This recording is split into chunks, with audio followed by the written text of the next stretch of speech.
The Riyria Revelations by Michael J. Sullivan. Fun side note, I interviewed him recently on the channel, which was a great interview. Link here, I think, or it'll be in the description down below as well, if you'd like to check out that interview and are a fan of Michael J. Sullivan.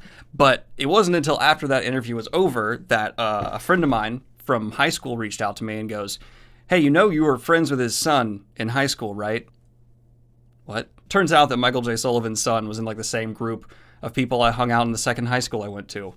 Didn't realize that at all. Didn't realize that. That's the small that's the bits that's the most extreme case of small world that's ever happened in my life. But most of you don't care, so getting into the review of Theft of Swords, the first two books in the Riyria Revelations, which I keep wanting to call the Riyria Chronicles. It's not that, it's Revelations. Get it together, Daniel. And I'm going to start doing this for book reviews. Here's what it sounds like when you drop it. Because apparently you guys really love the sound of books dropping from when I've done that in previous videos, you weirdos. And that should give you an idea of the page count. This is two books though. I would say it's one overarching story. I thought it would be more episodic where it's, no, we're done, and then we're moving on to a completely unrelated adventure, but that's not the case.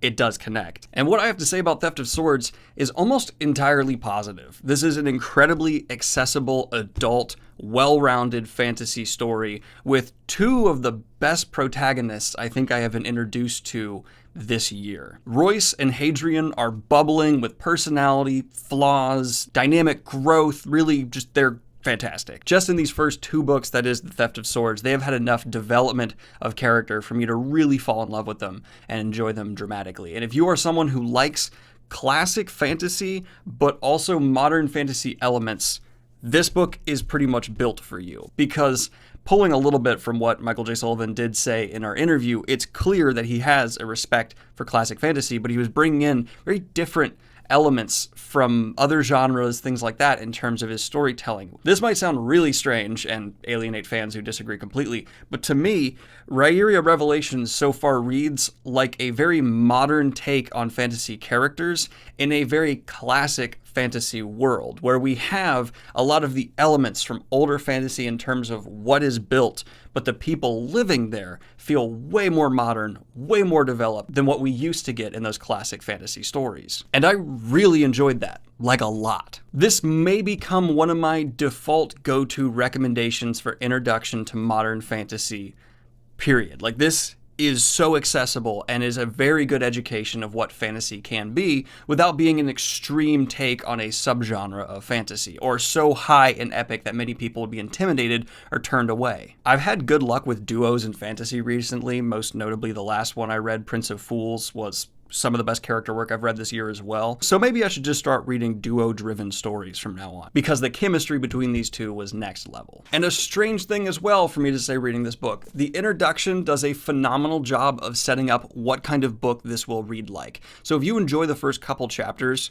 I think you're set and good to go. So yes, writing style, super accessible. World building, very well built. Characters, hell yeah. And that leads me to the plot, which is where this again shines. Theft of Swords has a plot that feels very political, intrigue driven. There's a lot of motivations coming from there, but that doesn't overthrow the characters themselves. I know some people in the popular example of A Song of Ice and Fire occasionally get turned off by just how much the politics and the behind the scenes scheming can take up page time. That's not the case here necessarily. It's more that things are set up. Yes, there's development of those political intrigues, but it's also character driven at the forefront of what's happening in the pages, that I don't think there'll be that, oh, I just don't care because things are happening so disconnected, I lose track of what's going on. Everything's very upfront, which I appreciate again, and I would say this stops this from being heralded on that A Song of Ice and Fire level where people say it's like the biggest, epicest fantasy, but I pretty much discount those points because, again, I know a lot of people just don't enjoy that kind of fantasy where you need to spend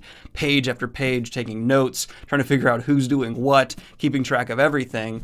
No, this is very digestible, and I appreciate and respect the attempt and execution of making something that is so wide appeal. I would go as far as to say that Theft of Swords is one of the best arguments you can make that not every fantasy story needs to strive for being the most epicest and hugest worlds, because that can occasionally detract. And the things that it can detract from are what are on display here the most. And that's a story with a lot of heart, a lot of character, and a wonderful world to get lost in. I can totally understand why there seems to be such a strong following online where these books are touted very highly. So congratulations, Michael J. Sullivan. You've definitely earned a spot on 2 books I will highly recommend to people consistently.